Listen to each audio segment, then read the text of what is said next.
Salut les collectionneurs, bienvenue sur Abaka, on se retrouve pour du One Piece cette fois-ci avec une grosse annonce du côté des POP, Portrait of Pirates.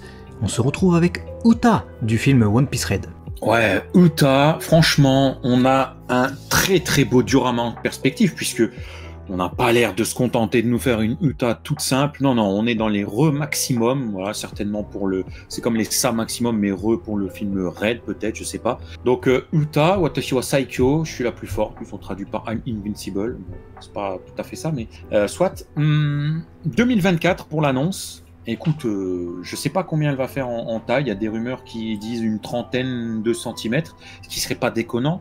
Vu le fait qu'il y a, comme je disais, une sorte de diorama où elle s'appuie sur, j'imagine, cet arc-en-ciel de couleurs avec des notes de musique. Et surtout, elle est en mode chevalière, entre guillemets. Là, ouais. vraiment, toute son armure, waouh. Ça, je t'avoue, c'est ce que j'attendais.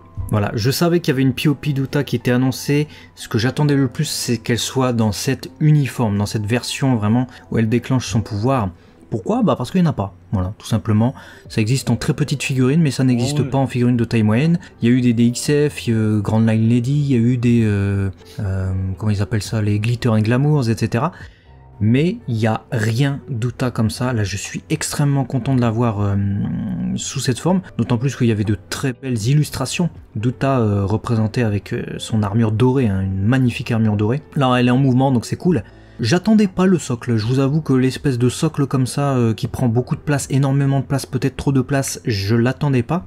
Malgré tout, comme tu l'as dit, une fois en couleur, si ça reprend l'arc-en-ciel et que c'est beau, bah peut-être que ça offrira une plus-value à la figurine en plus. Le paint job fera énormément sur cette figurine.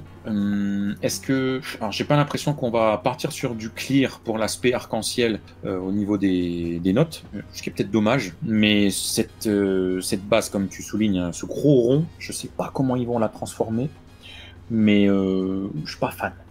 Ouais, j'adore la proposition, je trouve le sculpte incroyable, je pense vraiment que ça peut être beau, hein, parce que son manteau comme ça, et non sans rappeler ce qu'ils ont déjà fait sur Doflamingo, et on sait à quel point ils sont capables de faire des dingueries, surtout s'ils apportent de la dorure avec l'aspect voilà, armure qu'elle revêt. Mais par contre, si c'est pour me faire un truc de fou, et puis que j'ai un gros placard au sol et que c'est dégueulasse, ça peut me tuer le charme. Hein. Donc, s'il vous plaît, faites attention à ça. Autre chose qui pourrait tuer le charme, c'est qu'ils reprennent le paint job qu'ils font en ce moment sur les One Piece Maximum, là, où ils font des trucs un peu en mode aéro cramé, tu sais, genre, t'as des effets un peu lumineux, genre on avait eu Bankley qui s'est chié dessus, on avait vu Shanks qui était en discothèque, etc. J'ai pas envie de ça sur cette figurine parce que c'est pas du tout la tonalité du film. La tonalité du film, c'est vraiment très arc-en-ciel avec des couleurs vives et pétantes et très peu de nuances de brush et de reflets discothèque sur les trucs. Donc j'ai vraiment envie d'un truc qui soit plutôt fidèle aux illustrations d'Oda, où c'est très pop, très pétant. Et donc rien que la proposition, c'est l'une des POP que j'attends le plus pour l'année prochaine. Donc vraiment, faut pas qu'ils nous flinguent la peinture. Voilà, bah écoutez, dites-nous, vous, si vous l'attendez tout autant que nous, et puis si c'est le cas, bah, abonnez-vous pour ne pas louper les visuels couleurs qu'on vous délivrera une fois disponible, les amis. Voilà, ça coûtera certainement très cher, donc économisez d'ici 2024 si vous la voulez.